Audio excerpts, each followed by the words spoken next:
আসসালামু আলাইকুম। আশা করি সবাই ভালো আছো। ১৭৫৭ খ্রিস্টাব্দের পলাশী যুদ্ধ, যাদের ষড়যন্ত্র ও বিশ্বাসঘাতকতার কারণে সিরাজউদ্দৌলার জীবনে করুণ পরিণতি নেমে এসেছিল, বাংলার স্বাধীনতা সূর্য অস্ত গিয়েছিল। আজকে আমরা সেই বিশ্বাসঘাতকদের সম্পর্কে জানব। সেই ষড়যন্ত্রকারী ও বিশ্বাসঘাতকদের মধ্যে রয়েছেন মীর জাফর, জগৎ শেঠ, রাজবল্লভ, ঘসেটি বেগম এবং আরো কয়েকজন চরিত্র আছেন, যাদের কারণে নবাবের জীবনের এবং বাঙালির ভাগ্যে এক করুণ পরিণতি নেমে এসেছিল, যার পরিণতি ছিল ১৯০ বছরের পরাধীন ভারতবর্ষ। আজকে আমরা পলাশী যুদ্ধের এই ষড়যন্ত্রকারী ও বিশ্বাসঘাতক চরিত্রদের সম্পর্কে জানব। সিরাজ বিরোধী চক্রান্তের অন্যতম সহযোগী ছিলেন ঘসেটি বেগম। এ নাটকে দুইটা দৃশ্যে তাকে দেখতে পাবো আমরা। তিনি ছিলেন নবাব আলীবর্দী খানের বড় মেয়ে, ভালো নাম মেহেরুন্নেসা। তার বিয়ে হয়েছিল নওয়াজিজ মোহাম্মদের সাথে। তাদের কোনো সন্তান ছিল না, এ কারণে সিরাজউদ্দৌলার ভাই একরামউদ্দৌলাকে তিনি পোষ্যপুত্র হিসেবে নিয়েছিলেন। তিনি আশা করেছিলেন যে একরামউদ্দৌলা নবাব হলে নবাব মাতা হিসেবে তিনি রাজকার্য পরিচালনা করার সুযোগ পাবেন। তবে বসন্ত রোগে একরামউদ্দৌলা মারা গেলে তিনি হতাশায় নিমজ্জিত হন। অন্যদিকে ঘসেটি বেগমের স্বামী নওয়াজিজ মোহাম্মদ ভগ্ন স্বাস্থ্য দুর্বল চিত্তের অধিকারী ছিলেন। তিনি নিজে শাসন কার্য পরিচালনা করতে পারতেন না।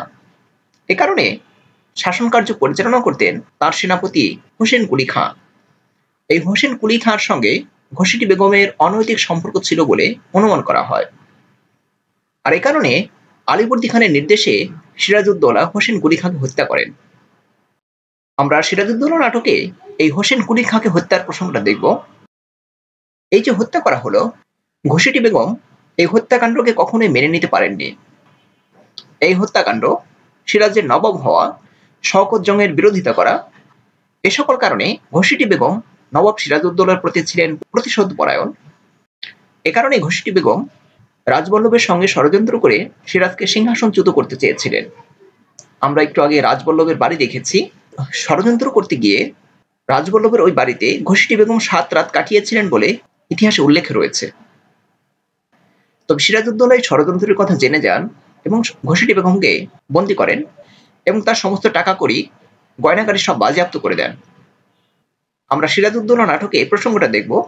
ঘসেটি বেগমকে বন্দী করা হয়েছে, তবুও ঘসেটি বেগমের ষড়যন্ত্র থেমে থাকেনি। তিনি নানাভাবে যারা বিশ্বাসঘাতক এবং ষড়যন্ত্রকারী তাদের সাথে সম্পর্ক চালিয়ে গিয়েছিলেন। পলাশী যুদ্ধের পর মিরন একে একে সকল পথের কাঁটাকে দূর করতে থাকে। মানে যাদের দ্বারাই ক্ষমতার হাত বদল হওয়ার সম্ভাবনা ছিল, তাদেরকে মিরন হত্যা করতে থাকে। ঘসেটি বেগম ক্ষমতা দখলে ষড়যন্ত্র করছেন এটা জানাজানি হওয়ার পরে মিরন তাকে হত্যা করে। ১৭৬০ খ্রিস্টাব্দে ইংরেজ কর্মকর্তা হলওয়ে লিখেছেন যে মীর জাফর ঘসেটি বেগম, আমেনা বেগম সহ বেশ কয়েকজন সম্ভ্রান্ত মহিলাকে ঢাকার রাজ কারাগার বা জিঞ্জিরা প্রাসাদে হত্যা করেছেন।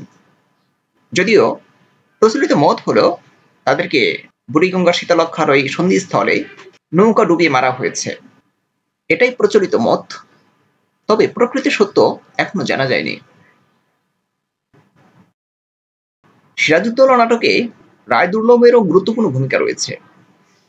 এ নাটকের প্রথম ও দ্বিতীয় অঙ্কের ৫টা দৃশ্যে আমরা রায় দুর্লভকে দেখতে পাবো।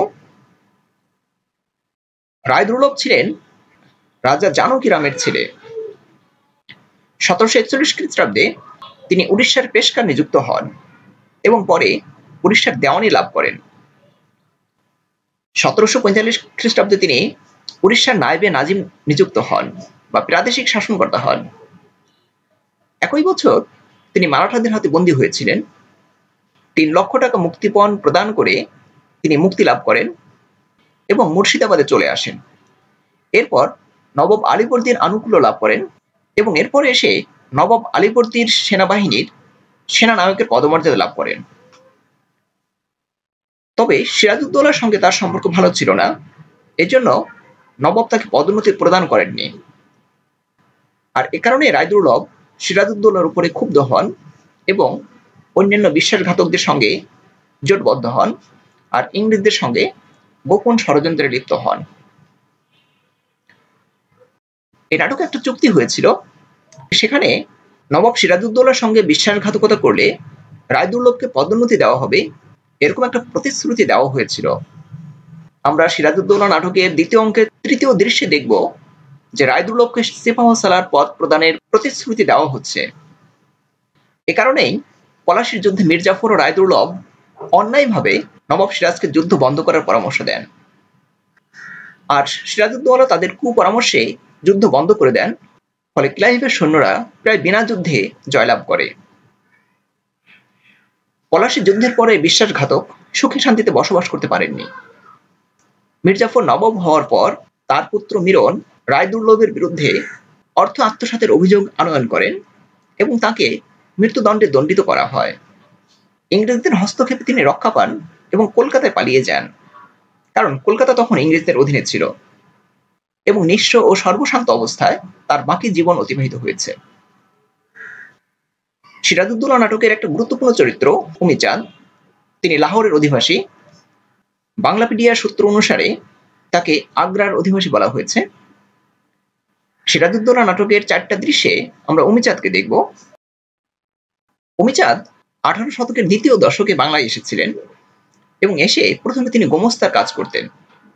এখানে গোমস্তা শব্দটা প্রতিনিধি অর্থ ধারণ করেছে। পরে ইংরেজদের ব্যবসার দালালি করতে শুরু করেন। ওই সময় মাল কেনাবেচার জন্য দালালদের বেশ প্রয়োজন ছিল। এরপর তিনি সোরা ও আফিমের ব্যবসা করতেন। সোরা মানে লবণ জাতীয় পদার্থ বা যব খার। কখনো কখনো তিনি নবাবের প্রয়োজনে উচ্চ সুদে টাকা ধার দিতেন, আর এভাবেই তিনি নবাবের দরবারে যথেষ্ট প্রভাবশালী হয়ে উঠেছিলেন।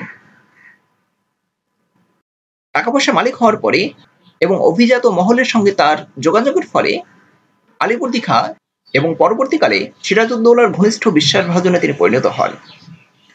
আমরা সিরাজউদ্দৌলা নাটকে দেখব যে তিনি দুই পক্ষের সাথে সম্পর্ক রাখছেন।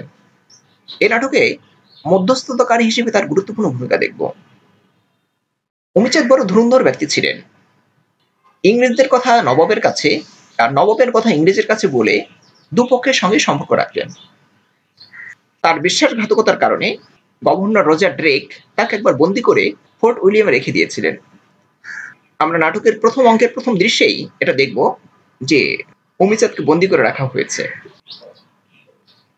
পলাশীর ষড়যন্ত্র পাকিয়ে তোলার ক্ষেত্রে কোম্পানি উমিচাঁদকে দারুণভাবে কাজে লাগিয়েছে, আর উমিচাঁদের মাধ্যমেই কলকাতা ফোর্ট উইলিয়াম কাউন্সিলের সঙ্গে মুর্শিদাবাদ দরবারের যোগাযোগ পরিচালিত হতো।